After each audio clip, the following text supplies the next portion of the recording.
नमस्कार दोस्तों, मैं पूजा जौनपुरिया आज एक गीत लेके आयल बानी। उ गीत हमार बा एक पत्नी के पति बड़ा शराबी मिला है, उन्हीं के भाव में हमार गीत बा। चलो सुनत जा, जैसन भी लगे लाइक शेयर कमेंट जरूर करत जाय। तो सुना। पियावा मिलल बसराबी बेचाए गहना गुरिया हे सखी। पियावा मिलल बसराबी बेचाए गहना गुरिया हे सखी।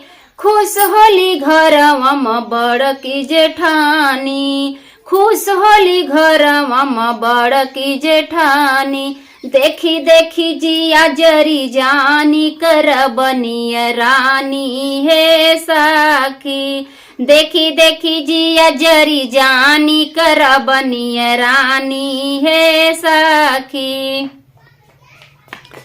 पियवा मिलल बसराबी बेचाए गहना गुरिया हे सखी।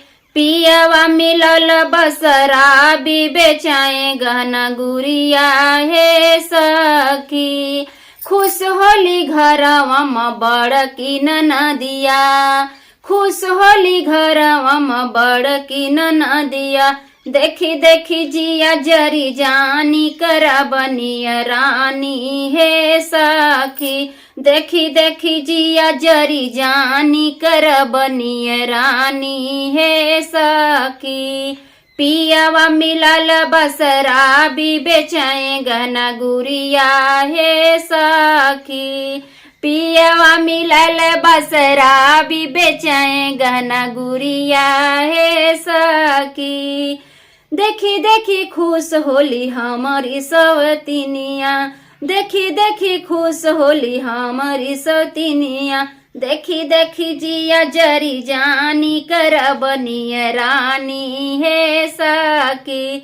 देखी देखी जिया जरी जानी कर बनिया रानी हे सखी। पियावा मिलल बसराबी कर बनिया रानी हे सखी।